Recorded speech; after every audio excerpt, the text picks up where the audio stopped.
Ambassador Lisa Vex stared at the message on her screen. Her 6 arms trembled slightly as she read it again. The words were simple, but they made her feel cold inside. The Morrison Proposal Draft 2 is ready for review. Same terms as before, adjusted for 28 years of compound interest. Lisa's insect-like head tilted to one side. Her large compound eyes reflected the blue light from her computer.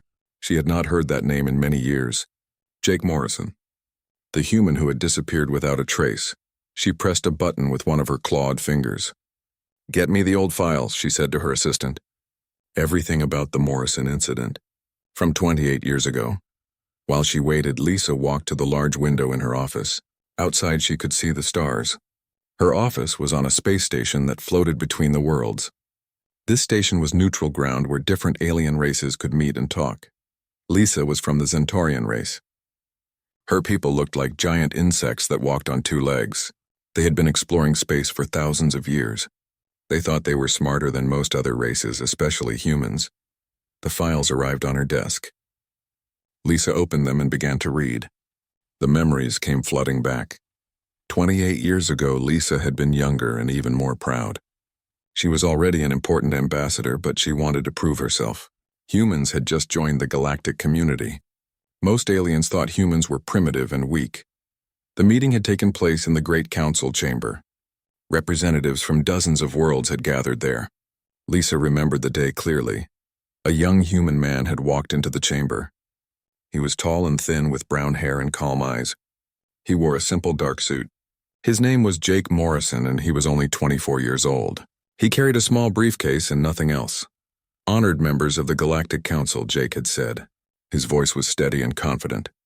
"I come here today to propose a new trade agreement between humanity and the Centaurian Empire." Lisa had laughed. The sound came out as a clicking noise through her mandibles. Other council members had laughed too. "You want to make a trade deal?" Lisa had asked. "What could your primitive species possibly offer us?" Jake had opened his briefcase and pulled out a data pad. "I have spent months studying both our civilizations," he said. "I believe we can help each other in many ways." He began to explain his idea. Humans would share their medical knowledge and engineering skills. In return, the Centaurians would teach humans about advanced space travel and energy systems. Both sides would benefit equally. Lisa had listened for maybe 2 minutes. Then she stood up. Her tall frame cast a shadow over the young human. "This is ridiculous," she announced to the entire chamber. "Humans are barely evolved primates.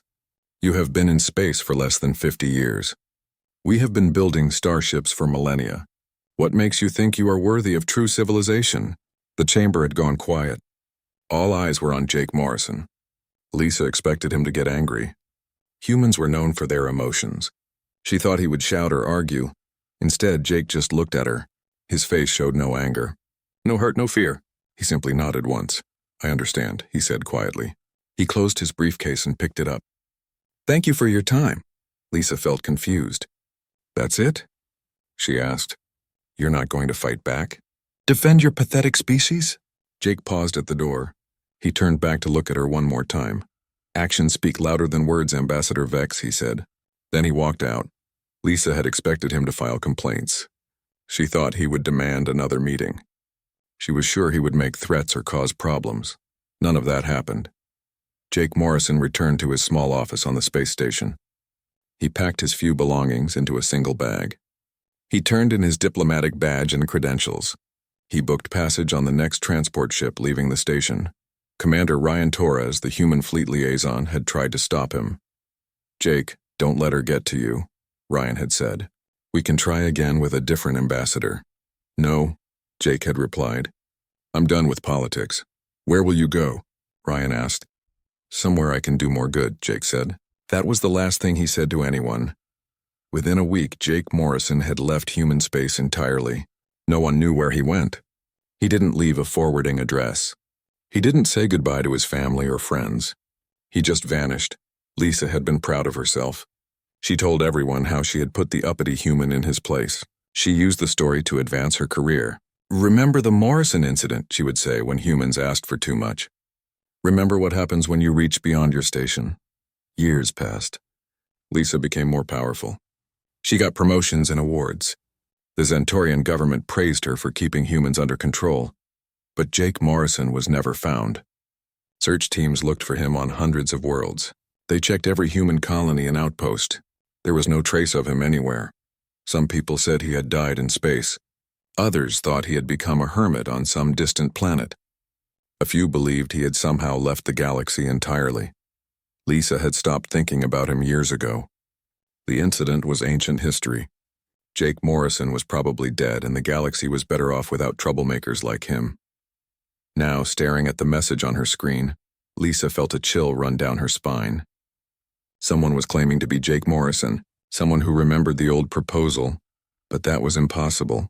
The man would be over 50 years old now, if he was even still alive. Lisa read the message one more time. At the bottom was a signature and a set of coordinates. The coordinates pointed to empty space far beyond the edge of known civilization. Her hands shook as she reached for her communicator. Something told her that her quiet life was about to become very complicated. Captain Amy Chen closed the file on her desk and rubbed her tired eyes. She had been reading reports about Jake Morrison for 3 days straight. The case was 28 years old, but it still bothered her. Amy worked for Human Intelligence Services. Her job was to find missing people and solve old mysteries. The Morrison case had been passed down through 5 different investigators. None of them had found any answers. "Still working on the ghost?" asked Dr. Matt Reynolds as he walked into her office. Matt was a scientist who studied alien artifacts. He had known Jake Morrison before the disappearance. "He's not a ghost," Amy said. "He was a real person. Real people leave traces." Matt sat down in the chair across from her desk. "I told you everything I know." Jake was smart, really smart. He could speak 6 alien languages. He understood their cultures better than most humans. But he was also young, Amy said, 24 years old. No military training, no survival experience. How does someone like that just vanish? Matt shrugged. Maybe he didn't want to be found. Amy opened her computer and pulled up a star map. Red dots marked all the places they had searched for Jake. There were hundreds of them. "We checked every human colony," she said. "Every mining station. Every trading post. We even looked on alien worlds where humans were allowed. Nothing." "What about the outer rim?" Matt asked. "Empty space. No planets, no stations, no reason for anyone to go there." Amy zoomed in on the edge of the map. The search team said it would be suicide to go that far out alone. Matt was quiet for a moment. Then he said, "Unless he wasn't alone." Amy looked at him. "What do you mean?" Jake made friends easily. He was good with people, even aliens. Maybe someone helped him. Amy made a note on her pad. It was worth checking. But after 28 years, most of Jake's alien contacts were dead or gone. Meanwhile, across the galaxy, Ambassador Lisa Vex was giving a speech to young diplomats. She stood at a podium in a fancy conference room. Her audience was made up of aliens from many different worlds. "The key to successful diplomacy," Lisa said, "is knowing your place in the universe. Some species are leaders, others are followers. The humans learned this lesson the hard way." A young alien raised her hand. "What lesson, Ambassador?" Lisa smiled, showing her sharp teeth. 28 years ago, a human tried to negotiate with me as an equal. I reminded him that his species was new to space. They had nothing to offer us. The human accepted this truth and went away quietly. What happened to him? Another student asked. "He disappeared," Lisa said. "Probably realized he was out of his depth. The galaxy is a dangerous place for those who don't know their limits." The students nodded and took notes. Lisa felt proud. The Morrison incident had become legendary. It showed other young species what happened when they got too ambitious. But lately, Lisa had been hearing strange reports. Captains and traders were talking about unusual sightings in deep space. Ships with human designs but technology that seemed impossible. 3 months ago, a Zentaurian cargo ship had been attacked by pirates near the Vega system. The crew was about to be killed when unknown ships appeared. The new ships destroyed the pirates in minutes, then disappeared without saying a word.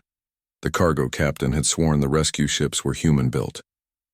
But they moved faster than any human ship should be able to move, and they used weapons that didn't match any known human designs.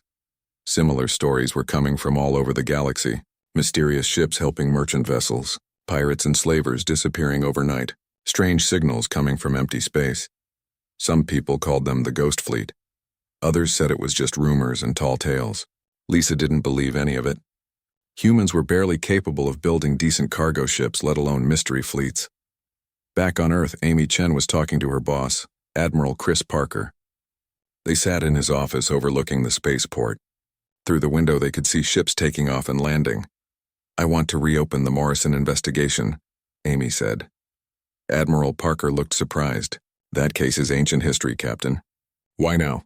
Amy pulled out a datapad and showed him a list of reports. Strange ship sightings. Unexplained rescues. Technology that doesn't match anything in our databases, all in areas near where Morrison was last seen. "You think these sightings are connected to a man who disappeared 28 years ago?" "I think Jake Morrison might still be alive," Amy said. "And I think he's been busy." Admiral Parker read through the reports. His face grew more serious with each page. "These ships," he said, "if they're real, they're using technology we don't have. Faster engines, better weapons, advanced shields." "Exactly," Amy said. "Where would humans get technology like that?" "They wouldn't," the Admiral said slowly. "Unless they found it somewhere else. Or built it themselves." Amy leaned forward. "Morrison was a genius at understanding alien cultures. What if he didn't just disappear? What if he went looking for something?" The Admiral was quiet for a long time. Then he said, "What do you need?" "A ship and a small crew. Permission to investigate the Outer Rim systems." "Granted. But be careful, Captain. If Morrison is out there and if he has ships like these reports describe, he might not want to be found." Amy stood up and saluted. "I understand, sir." As she left the Admiral's office, Amy thought about Jake Morrison.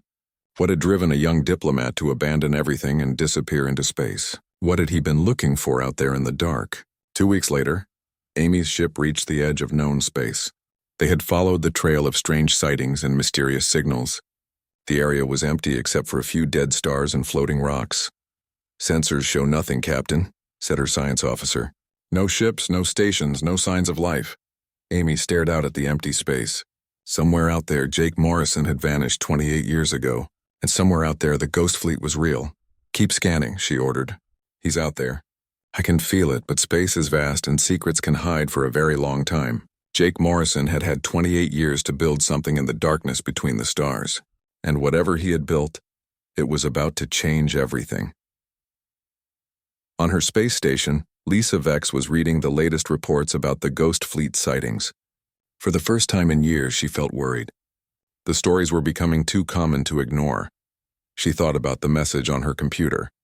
The message from someone claiming to be Jake Morrison. The message with coordinates pointing to empty space. Lisa had not answered the message yet. Part of her hoped it was a joke or a mistake. But deep down, she was starting to believe it was real. And if Jake Morrison was really alive, if he had been out there for 28 years, what had he been doing all this time? The answer, Lisa was beginning to fear, was something that would change her life forever. Lisa Vex had not slept in 2 days. She sat in her office staring at the message that had turned her world upside down. Finally, she pressed the button to open the attached files. The first file was a star chart. It showed a region of space far beyond the outer rim where no one was supposed to live. But the chart was marked with settlements, mining operations, and shipping routes. At the top of the chart were 2 words that made Lisa's blood run cold: Morrison Territory. The second file was a list: 47 star systems, 23 habitable planets. Resource deposits worth more money than most galactic governments had ever seen. All of it claimed and controlled by someone calling himself Jake Morrison. Lisa's hands shook as she scrolled through the data. This had to be a joke. One human could not possibly control so much space. It was impossible. She opened her communicator and called Admiral Chris Parker on Earth. "Admiral Parker here," came the voice through the speakers. "This is Ambassador Vex. I need to speak with you about Jake Morrison." There was a long pause. "What about him? Is he alive?" Another pause, longer this time. "Why are you asking?" Lisa sent him the files. She waited while he looked at them. She could hear him breathing on the other end of the connection. "Where did you get these?" Admiral Parker asked. His voice sounded different now. "He sent them to me," Lisa said, along with a message about his old trade proposal. This is incredible. If these charts are accurate, Morrison controls more space than most alien empires." Lisa felt sick. It has to be fake. One human cannot build an empire in 28 years. "You obviously don't know humans very well," Admiral Parker said. On Earth, Admiral Parker was calling an emergency meeting. Within hours, the top human leaders were gathered in a secure conference room. President Danny Brooks sat at the head of the table. "Let me understand this," President Brooks said. "Jake Morrison, the diplomat who disappeared 28 years ago, has been building an empire in unexplored space?" "That's what the evidence suggests," Admiral Parker said. He showed them the star charts on a large screen. "These territories cover an area larger than the entire human colonial zone." "How is that possible?" asked Counselor Tara Hilsing. She was humanity's representative to the Galactic Council. Morrison left with nothing. No ships, no crew, no resources. Captain Amy Chen spoke up from her seat at the table. "I've been investigating the Morrison case. There have been reports of mysterious human ships operating in deep space for years. We called them the Ghost Fleet." "You think Morrison has been behind those sightings?" President Brooks asked. "I think Morrison has been very busy," Amy said. Meanwhile, in another part of the galaxy, Jake Morrison stood on the bridge of his flagship. He was 52 years old now, with gray streaks in his hair and lines around his eyes, but those eyes were still calm and intelligent. "Sir?" said Lieutenant Kate Sullivan, his aide-de-camp. "We're receiving responses to your message. The Centaurians want to meet." Jake nodded. "I expected they would. What about the other governments?" "The Galactic Council is calling an emergency session. Everyone wants to know if the Morrison territory is real." Jake walked to the large window at the front of the bridge. Outside, he could see his fleet. Hundreds of ships floated in formation around his flagship. They were human-built, but they used technology that would amaze the greatest alien scientists. "It's time," Jake said quietly. "Signal the fleet." "We're going home." Kate looked confused. "Home, sir? Which planet?" Jake smiled. "The space station where it all began. Where a young diplomat learned that the galaxy doesn't give respect. You have to earn it." Back on the space station, Lisa Vex was in panic mode. She had called her superiors on the Centaurian homeworld. They were not happy. "You told us this human was gone forever," shouted Elder Nina Vex, Lisa's boss. "You built your entire career on keeping humans in their place." "I thought he was dead," Lisa said. "How was I supposed to know he would build an empire?" "An empire that apparently has technology we've never seen before," Elder Nina continued. "Our scientists have analyzed his ship designs. They're decades ahead of anything we have." Lisa felt her career crashing down around her. "What do you want me to do?" "Fix this. The Morrison territory controls key trade routes we need. If he decides to close them to us, our economy could collapse." "But how do I negotiate with someone I insulted 28 years ago?" "Very carefully," Elder Nina said, and ended the call. 3 days later, long-range sensors detected them. A fleet unlike anything the galaxy had ever seen. The ships were sleek and beautiful, but they radiated power. They moved in perfect formation toward the neutral space station. The station commander, Admiral Pete Wilson, had never seen anything like it. "How many ships?" he asked his sensor operator. "Over 300, sir, and they're using technology that's off our charts. Those engines are producing more power than a small star." News of the fleet's approach spread quickly. Ships from every major government rushed to the station. Everyone wanted to see the mysterious Morrison territory fleet. Lisa Vex stood at her office window, watching the ships arrive. She could see the flagship in the center of the formation. It was elegant and deadly at the same time. A communication came through on her personal channel. The voice that spoke was older than she remembered, but she recognized it immediately. "Hello, Ambassador Vex. This is Jake Morrison. I believe we have some unfinished business to discuss." Lisa's voice caught in her throat. "Mr. Morrison, we thought you were dead." "I've been very much alive, Ambassador, and very busy. I've come to complete the trade negotiations we started 28 years ago. But you're one human. How did you build all this?" Jake's voice was calm and patient. "You said humans had nothing to offer. You were wrong. We have something no other species has." "What?" "The willingness to go into the dark and build something from nothing. While you were comfortable in your established territories, I went beyond the edge of known space. I found worlds you never knew existed. I made friends with species you've never heard of. I built cities where there was only empty space." Lisa felt small and foolish. "Why are you here? Why come back?" "Because the offer I made 28 years ago was a good one. It would have benefited both our peoples. Now with compound interest and adjusted terms, it's an even better deal." "Compound interest?" 28 years of lost opportunities, Ambassador. 28 years of trade and cooperation that could have happened. The universe is a big place.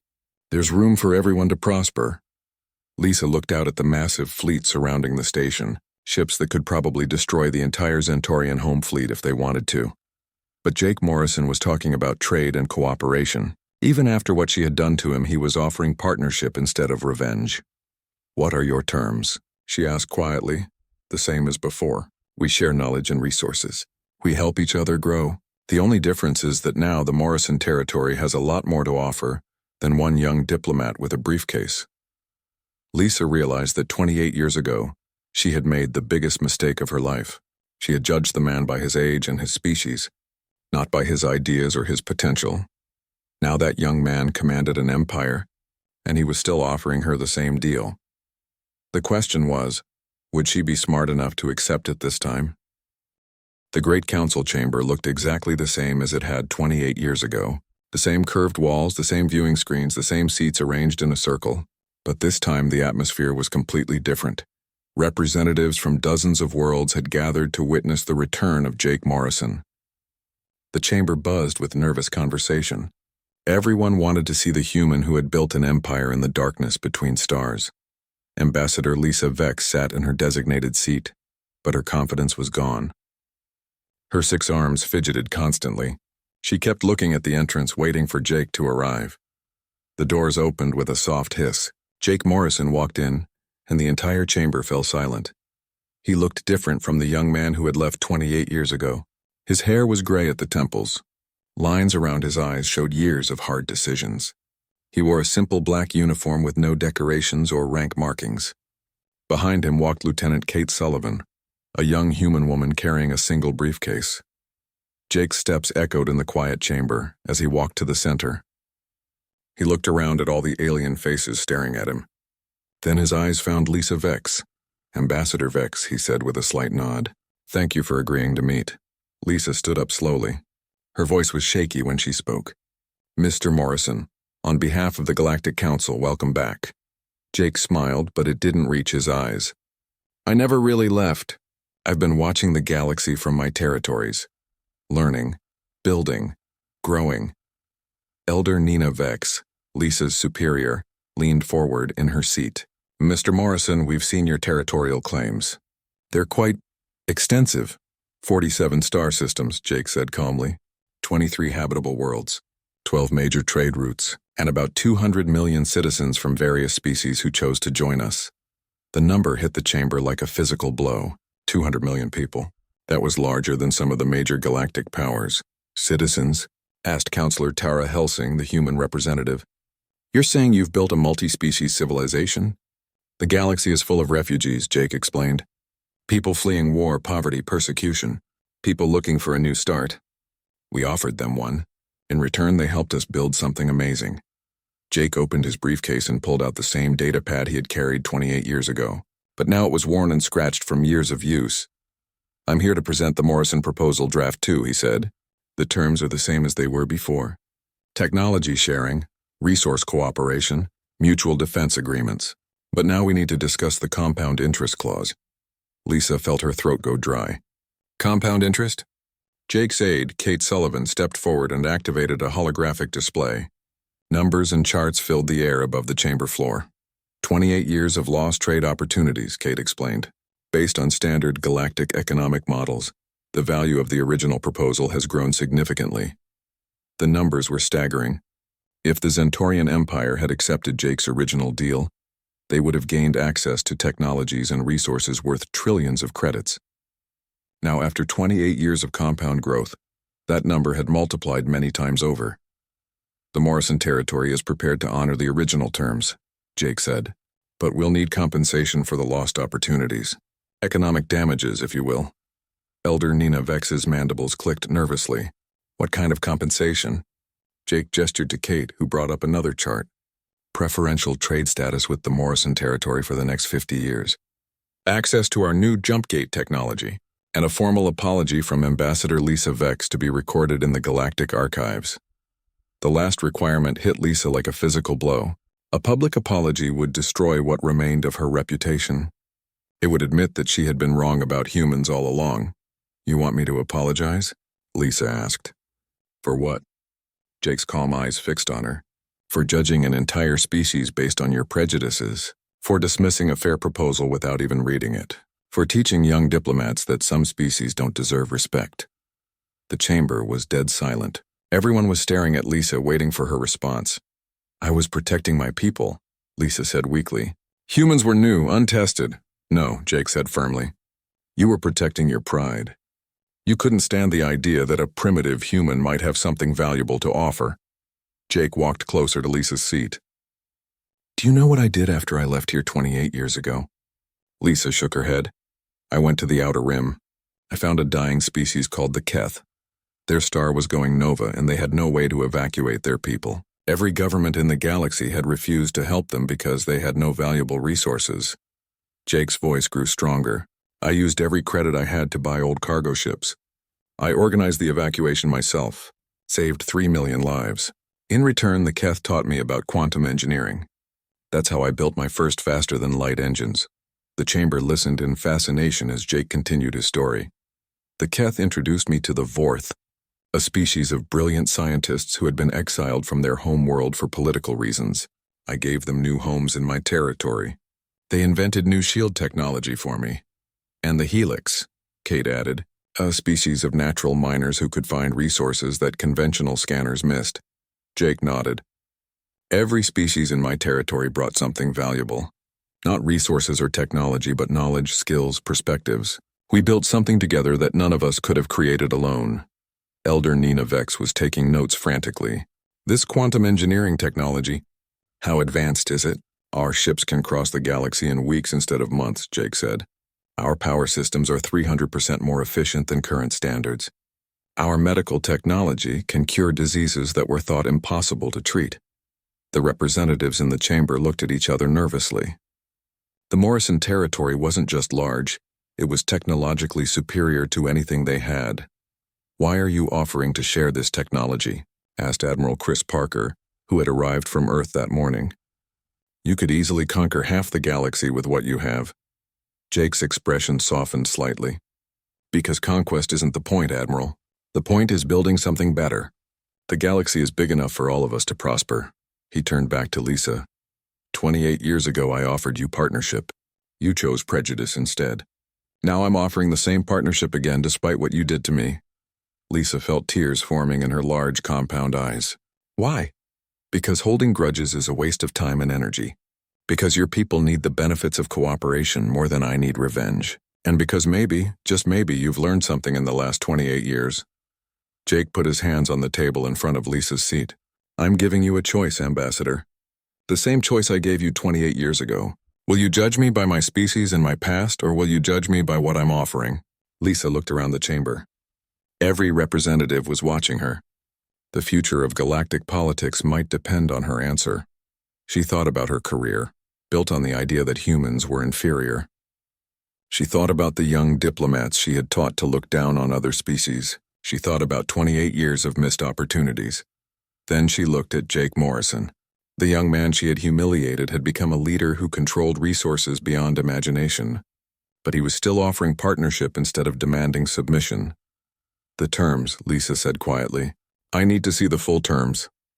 Jake nodded to Kate, who handed Lisa a detailed contract. As Lisa read through it, her eyes grew wider and wider. The deal was incredibly generous.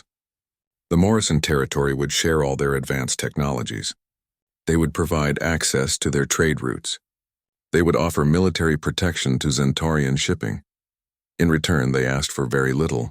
Some rare minerals that the Zentaurians had in abundance. Access to Zentaurian artistic and cultural works. And the formal apology. These terms, Lisa said. They're almost too good to be true. That's what you said 28 years ago, Jake replied.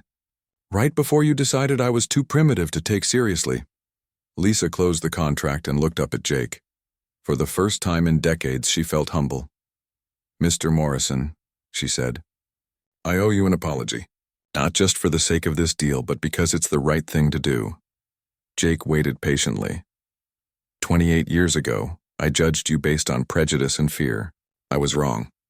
Your species has proven capable of achievements that my people never imagined. You personally have built something incredible while maintaining principles of cooperation and fairness. Lisa's voice grew stronger. I formally apologize to you, to humanity, and to all the species watching this broadcast. I was wrong, and the galaxy is a better place because you didn't listen to me. Jake was quiet for a long moment. Then he extended his hand in the human gesture of greeting. Apology accepted, Ambassador. Now shall we talk about building a better future together? Lisa reached out with one of her clawed hands and shook Jake's human hand. The gesture was broadcast across the galaxy, and it changed everything.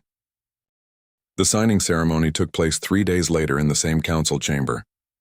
Representatives from across the galaxy had gathered to witness history being made.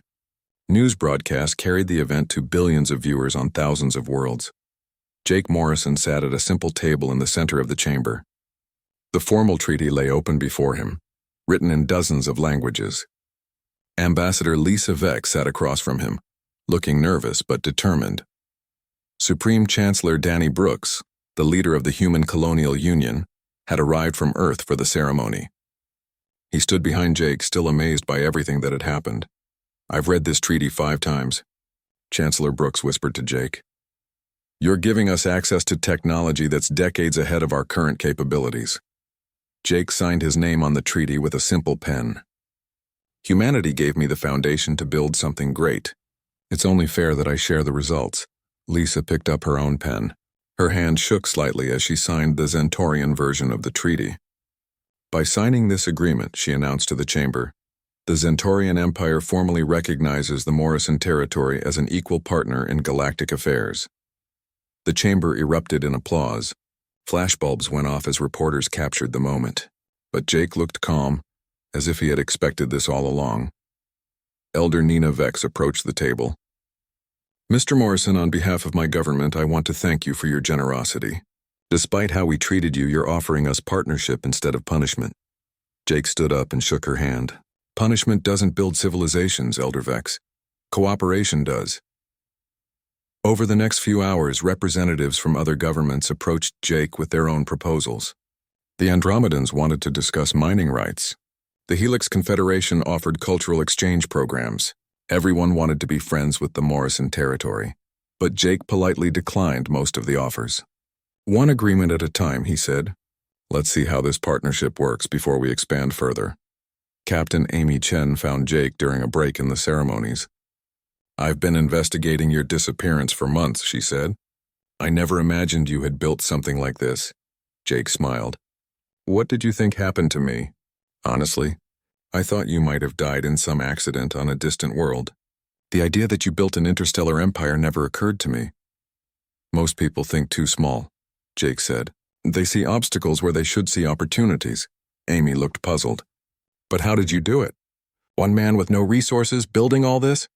Jake's expression grew serious. I wasn't alone, Captain. That's the secret. I found people who needed help and I helped them. In return, they helped me. We built something together. But the leadership, the vision, the planning, that was you. Leadership isn't about being the smartest person in the room, Jake explained. It's about bringing out the best in everyone around you. My people aren't followers, they're partners. Lieutenant Kate Sullivan approached them. Sir, the fleet commanders are asking about departure times. Jake nodded. Tell them we leave tomorrow morning. We've been away from home long enough. Amy looked surprised. You're leaving? But you just signed the treaty. Don't you want to stay and manage the relationship? The treaty will manage itself, Jake said. Good agreements don't need constant supervision. Besides, I have 200 million citizens who depend on me. They're more important than diplomatic ceremonies. That evening, Jake had dinner with Chancellor Brooks and Counselor Tara Helsing. They ate in a private dining room overlooking the spaceport. I have to ask, Chancellor Brooks said. Why didn't you ever contact Earth? We would have supported your work. Jake cut his food thoughtfully. Because Earth would have wanted to control it. Governments always do. They would have sent bureaucrats and committees and rules. That's not how you build something new. But you could have had Earth's resources, Counselor Helsing pointed out. More ships, more people, more funding. I had something better, Jake said. I had freedom. Freedom to make mistakes, to try new ideas, to build relationships with species that Earth might not have approved of. Jake looked out the window at his fleet floating in space. The Morrison territory isn't a human empire, Chancellor. It's a partnership of dozens of species working together. If it had been an Earth colony, it would never have grown the way it did. Chancellor Brooks frowned. Are you saying you don't consider yourself human anymore? I'm as human as ever, Jake said firmly. But I've learned that being human means more than just helping other humans.